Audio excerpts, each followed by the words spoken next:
Bonjour les amis, bienvenue sur Cygnus Dream pour cette vidéo un petit peu spéciale aujourd'hui. Étant donné que c'est ma première vidéo réalisée cette année, je tiens d'abord à vous souhaiter à tous et à toutes une très bonne année, plein de belles choses pour cette année 2023 à venir. Une petite vidéo un petit peu spéciale aujourd'hui qui va me permettre dans un premier temps de vous présenter non pas une mais deux figurines, on va y venir après.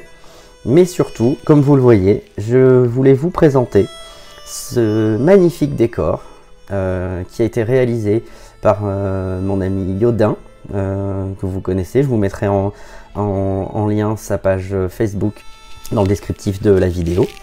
Ce fond a été réalisé spécialement pour moi, pour ma chaîne, afin de donner une belle identité graphique à la chaîne et m'aider dans mes montages photos. Donc vous verrez maintenant ce fond me servira sur toutes mes vidéos et mes photos que je réaliserai désormais. C'est un fond bien sûr typé sur l'univers du cygne, d'où le nom dont vient le nom de la chaîne, Cygnus Dream. Je vais vous faire un petit tour qui va vous permettre de le voir en un peu plus près. Donc on peut voir ici, voilà, la banquise, la neige. Regardez, les détails sont juste magnifiques. Voilà, le magnifique casque de yoga en rappel de, bien sûr, du cygne. Et là on voit vraiment tout le décor. Vous voyez, le ciel étoilé. Et ici, la constellation du cygne. Voilà, donc c'est vraiment un décor de toute beauté qu'il a eu la gentillesse de réaliser pour moi. Ça donne une vraie identité et surtout une vraie profondeur aux photos que j'ai déjà pu tester hier avec le Shunt V3 EX. Vous les verrez bientôt, je vais bientôt les publier aussi, les photos. Vraiment, merci Lionel, merci Yodin pour ce magnifique fond. En ce qui concerne la présentation des figurines d'aujourd'hui, je vous ai dit que je vous présentais pas une, mais deux figurines. Alors en fait, je vous les amène ici. Voilà. Il s'agit de Yoga dans sa version V4 EX de la firme Shinetime. Donc deux figurines, puisque nous allons voir les deux modèles, la version couleur animée et la version couleur anniversaire. Donc les V4 EX, donc Bandai ne les a donc toujours pas sortis. Nous sommes dans l'attente de Bandai qui nous montre depuis plusieurs fois le Seiya. Donc il est possible que ça finisse par arriver un jour. Great Toy, une autre firme pirate, avait sorti le Seiya et le Iki et était resté en stand-by depuis plusieurs années là-dessus. Et Shinetime, une firme récente, a décidé de sortir le Yoga. Ils avaient fait déjà de très belles réalisations avec le Frodi.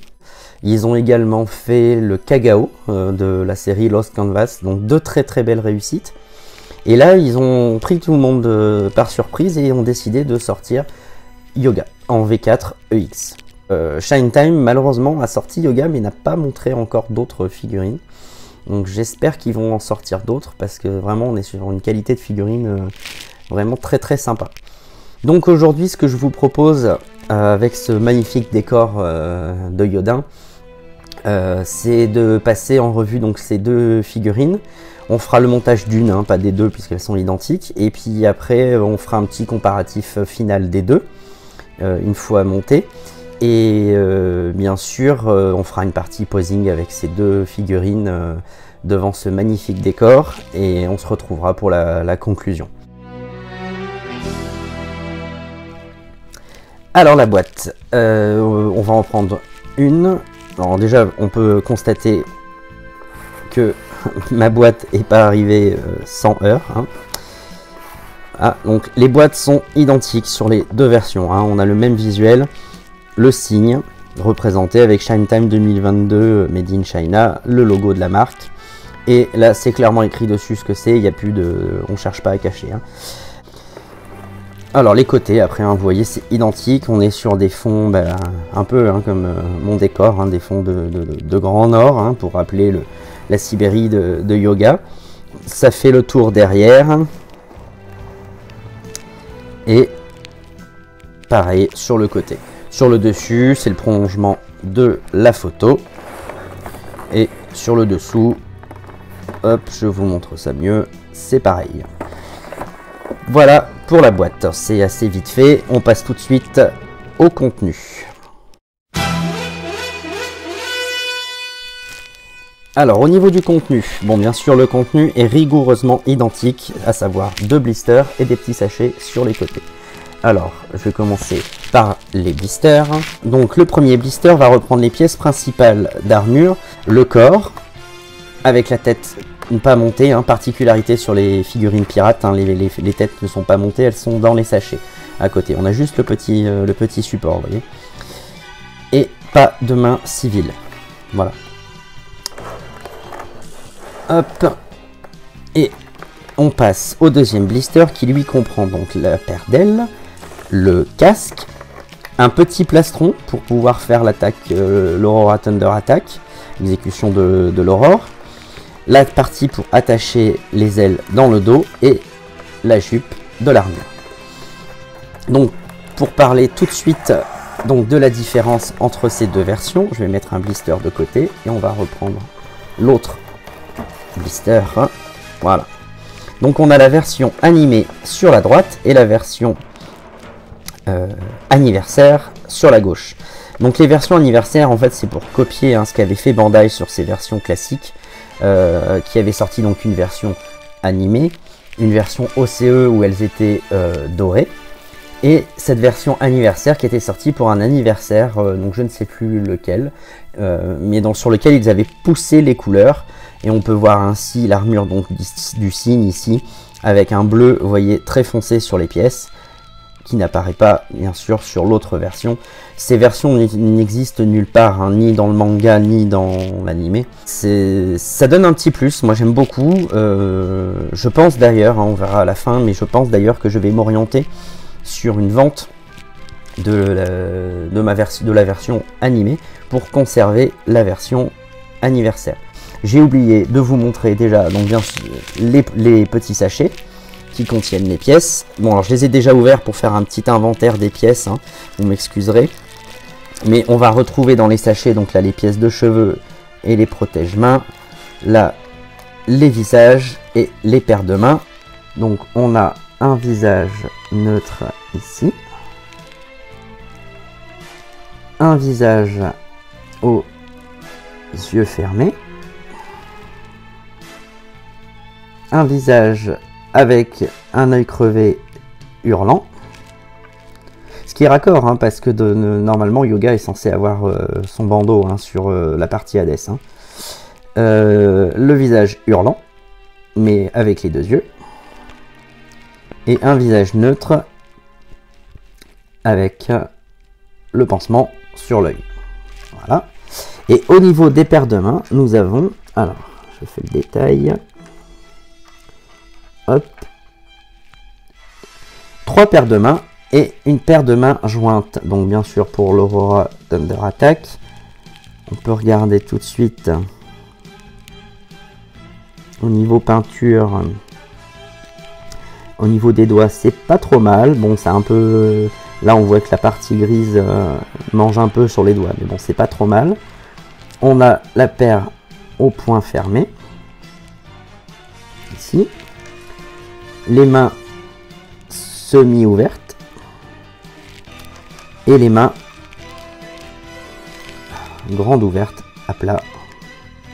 Un classique. On n'a qu'une paire de protège-mains par contre. Et on a bien sûr une chevelure trouée pour mettre le casque et une chevelure non trouée. Voilà, donc la chevelure non trouée, la chevelure trouée, et on s'aperçoit qu'on est sur des mèches articulées. Voilà pour le tour de revue des pièces. On va passer au montage ensemble de la version anniversaire. La version animée, je la montrerai hors caméra, et elle nous rejoindra à la fin du montage. Alors on se retrouve pour le montage de la figurine. On va donc lui mettre son armure. J'ai complètement oublié de vous dire bien sûr, hein, mais il n'y a pas de partie totem, puisqu'il n'y a pas de totem fourni par ST. Alors, le corps, le voici. On est sur un corps EX blanc classique, pas de X métal. Hein. Au niveau de la rigidité, les bras sont rigides sans trop l'être, ça va. Le buste, ça va aussi. Au niveau des jambes, bah voilà, vous voyez, c'est plutôt pas mal. Ce qui est très bien parce que comme les V4 hein, sont très lourdes, bah, ça va au moins nous permettre que ça tienne, contrairement aux classiques Bandai, hein, pour ceux qui les ont vus, hein, vous vous souvenez, tous les posings étaient impossibles vu la rigidité des armures et des corps qui laissaient à désirer. Les genoux sont très rigides, hein, donc au moins ça pliera pas. Les jambes c'est bon, donc voilà, c'est rigide sans trop l'être, donc je pense que ça ne devrait pas être trop embêté. Donc on va lui retirer, hop, ses pieds. Hop là. Et on attaque tout de suite le montage avec la première cuissarde, donc cuissarde métallique. On est vraiment pas mal, donc on est sur un beau bleu foncé profond, liseré gris et des petites décorations dorées. La pièce s'enfonce plutôt bien, il n'y a pas à forcer. La jambière métallique, l'aile sur le côté, elle, est en plastique. Voilà, et on va lui remettre tout de suite son pied, alors en tenant bien la jambe parce que les pieds sont assez durs, ouais, à mettre et à enlever. Hop, ça c'est fait. Voilà, on va rester un peu et on va aller chercher la première genouillère. Mettez les bras. Hop. Et la genouillère est elle aussi en métal, argenté, chromé. Normalement il n'y a pas de peinture qui part puisqu'il n'y en a pas sur ces pièces là. Voilà, on voit la première jambe. On monte la seconde, pas de difficulté hein, particulière.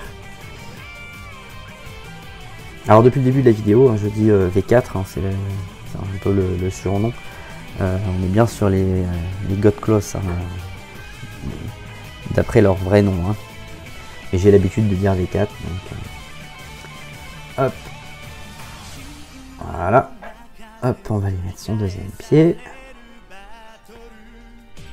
En tenant bien la jambe. Voilà. Ça c'est bien enfoncé. Et on passe à la genouillère.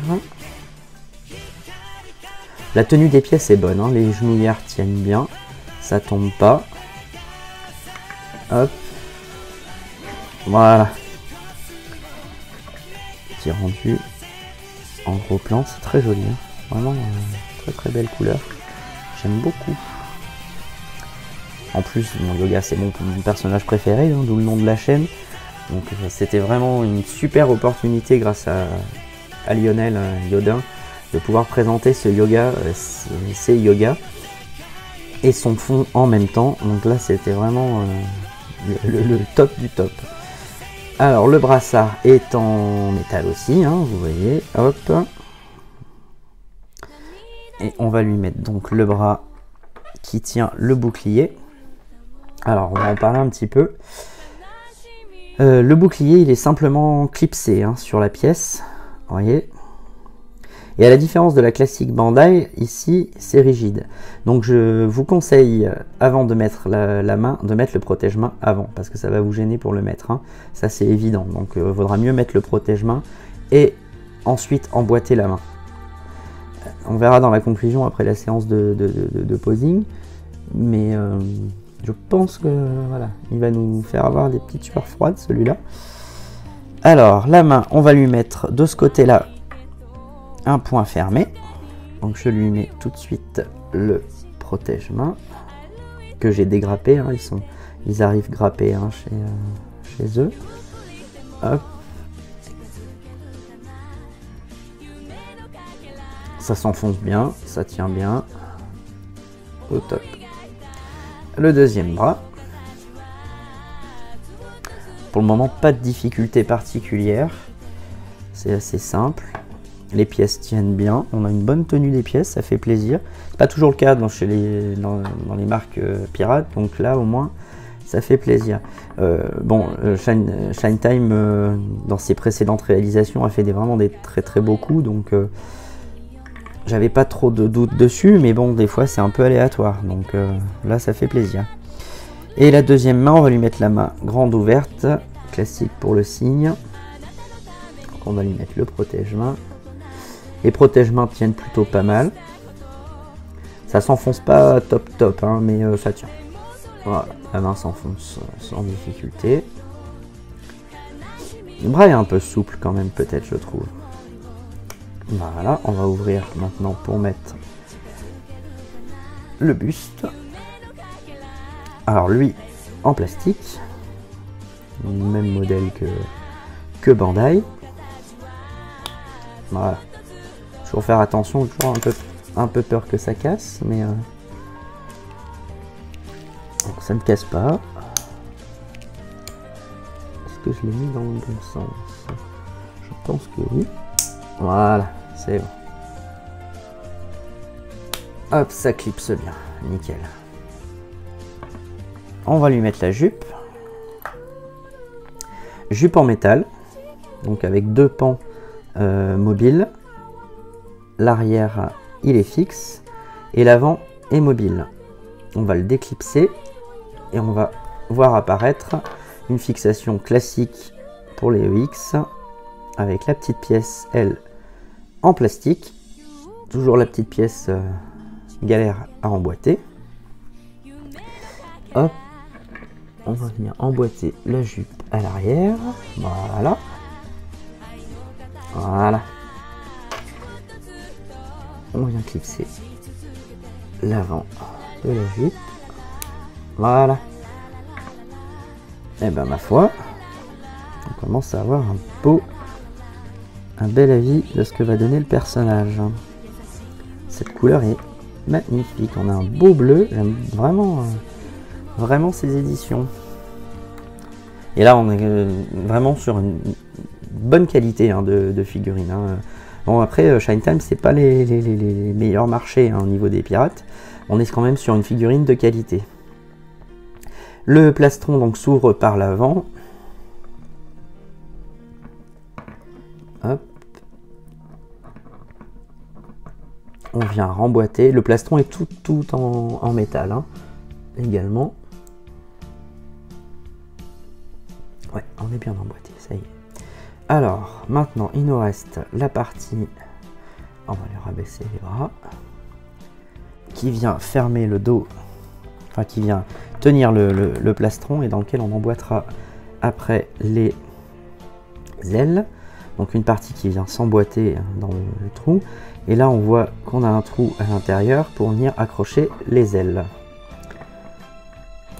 Hop. Alors, les épaulières, avec une belle articulation EX à l'intérieur, donc qui va nous permettre qu'elles soient assez mobiles pour les posings. En tout cas, ça n'a rien à voir avec la tenue des pièces de la classique Bandai. Ça, je peux vous le dire tout de suite. Ça clipse, ça tient. On se souvient tous, le dragon, classique Bandai. Il a fait des vols planés chez beaucoup de collectionneurs. Tellement il était, ça tombait de partout dès qu'on y touchait. Et à part des poses statiques, c'était très difficile de leur donner la moindre pose à ces figurines. Pour les ailes, donc full plastique, comme ceci. On a donc le liseré bleu qui vient se répéter sur le côté. Bon, la mienne est un peu griffée là, on voit, ça c'était malheureusement dans le transport. Voilà, ça c'est un peu dommage. Ça fait pas plaisir, mais bon. Après, articulée, elle se déplie. Voilà. Les ailes du cygne sur celle-ci sont vraiment très imposantes. Et donc on voit que le système qu'ils ont adopté, en fait, on va venir passer ça dans la pièce à l'arrière. et l'autre va venir s'emboîter à l'intérieur. Et elles vont donc venir se mettre à serrage l'une dans l'autre.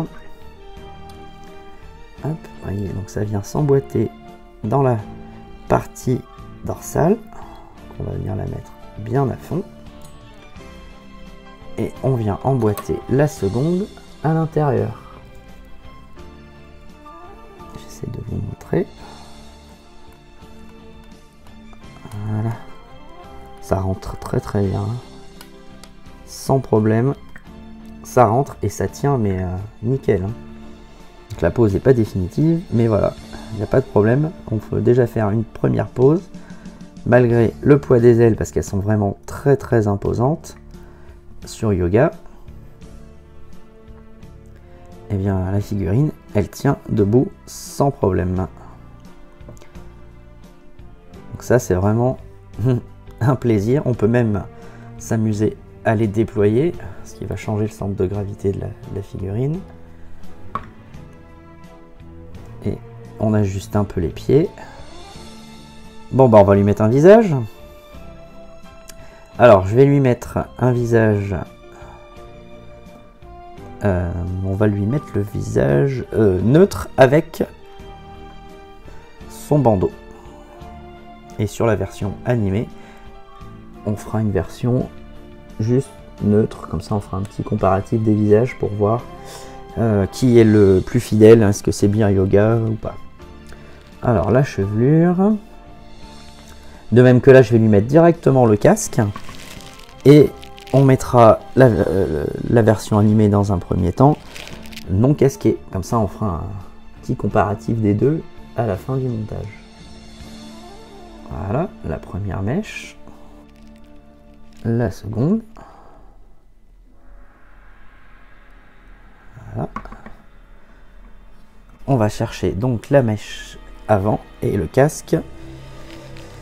Le casque, bien sûr, lui aussi en full plastique. On retrouve le liseré bleu sur le côté du casque. Donc on va venir l'emboîter à l'intérieur. Bien faire attention à passer les mèches devant sans le casser.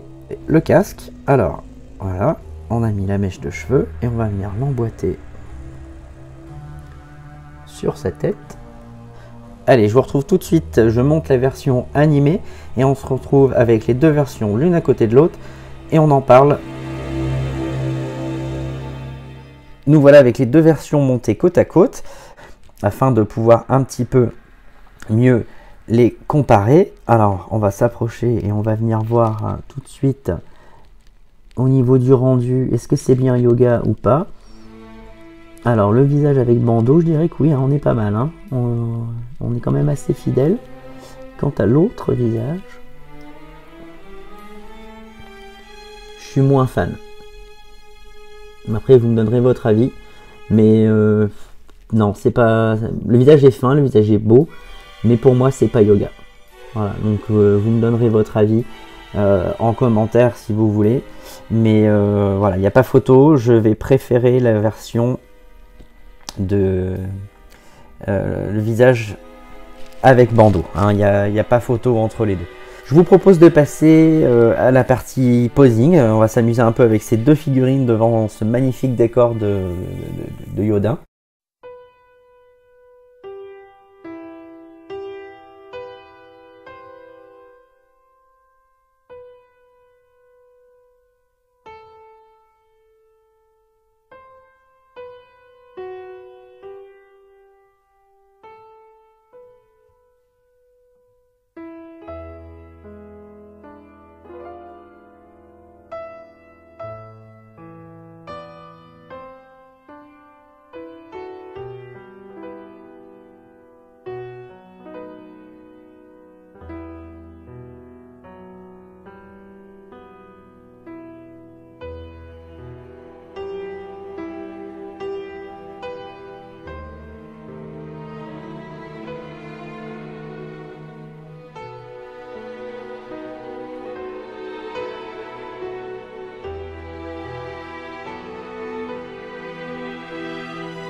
Nous voici arrivés dans la conclusion. On va nous permettre de faire un petit comparatif de ces deux figurines et déjà parler des défauts et des qualités de chacune. Déjà, chez les films pirates, c'est un peu une loterie, mais comme Bandai, faut quand même l'avouer. Et on a des petits défauts qui apparaissent à la manipulation sur les deux figurines. Sur la version animée, anniversaire par exemple, j'ai le pied qui a une petite faiblesse, donc il faut quand même faire attention de le poser, mais une fois qu'il est posé, vous voyez que ça tient. Sur la version anniversaire, j'ai une des ailettes sur la jambe droite qui tient pas très bien. Et la petite pièce de la ceinture non plus, parce qu'en fait les morceaux latéraux de la ceinture n'arrivent pas tout à fait au même niveau, on a un petit décalage. Du coup, la pièce qui tient la ceinture fermée saute en permanence. Sur la version animée, j'ai les bras qui ont tendance un peu à se déboîter en haut. Alors il suffit de les remboîter et ça tient. Mais quand on les tourne, ils vont avoir tendance à se déboîter. Les défauts par contre inhérents à la version animée qu'on ne retrouve pas sur la version anniversaire, donc que je vais mettre un peu de côté pour avancer la version animée pour vous les montrer un peu mieux. Sur la version animée, je ne sais pas si ça va bien se voir là à la caméra, mais en fait, les pièces plastiques et les pièces métalliques n'ont pas la même couleur, malheureusement. Les pièces plastiques vont avoir un gris un peu bleuté. Je vais essayer de vous le montrer sur la jambière, parce que c'est là que ça se voit le mieux. Je ne sais pas si ça se voit le mieux, j'essaie de bouger un peu la lumière. Je ne suis pas sûr que vous le voyez très bien. Mais là, on est sur un gris vraiment chrome sur la partie métallique. Et là, ici, on a un gris bleuté. On n'est pas sur une couleur identique. Donc, pour faire un bilan positif, négatif de ces versions Shine Time, en négatif, donc je dirais, donc on a quand même une petite loterie. On n'est pas sur la qualité du Frodi ou du Kagao au niveau réalisation, j'entends. Les pièces tiennent bien dans la globalité, oui, mais j'ai quand même des petits défauts de conception, que je trouve. Le bouclier, la manipulation, il a vite tendance à se décrocher. Les petites ailettes sur la jambe, ça va tomber aussi, à la manipulation, ça, voilà, on le sait. Après, au niveau des points positifs, parce qu'ils sont quand même nombreux, c'est que là, par contre, le rendu, il est magnifique. On est sur de la EX. Pas au prix d'une Bandai, parce que je pense que quand les V4X vont sortir, ça va piquer. Même s'il y a des petits défauts au niveau articulation, comme je l'ai dit sur le pied de la version anniversaire, faut quand même dire que voilà, on peut les poser, on peut faire du posing et les figurines tiennent. Donc c'est le principal point positif. Et puis l'autre principal, c'est qu'elles sont belles, quoi, ça fait plaisir. Il est bien élancé, on peut regarder le sculpte de la jambe, on voit que c'est régulier sur la longueur, et ça, Shine Time sait bien le faire, comme sur Frodi, c'est super bien fait, et contrairement à certaines Bandai où on peut avoir, il n'y a pas la courbure est moins respectée, la ligne droite de la jambe est moins respectée, et ils ont aussi l'idée, avec la partie du plastron de l'abdomen, de le faire un peu plus épais, ce qui va diminuer l'effet taille de guêpe qu'on peut voir là. Ça diminue bien l'effet taille de guêpe. Et bien, cette vidéo touche à sa fin. C'est un plaisir de la réaliser et vraiment encore un immense merci à Yodin, à Lionel Fernandez pour ce magnifique fond que vous retrouverez maintenant sur chacune de mes vidéos. On se retrouve très bientôt. La prochaine vidéo, ça sera une vidéo croisée, une review croisée de Daichi et Ushio. On se retrouve très bientôt sur la chaîne et si cette vidéo vous a plu, n'hésitez pas à vous abonner, à commenter, à liker la vidéo. Ça m'aide toujours pour le référencement sur YouTube et en plus, ça fait plaisir. Allez, à très vite les amis. À ciao!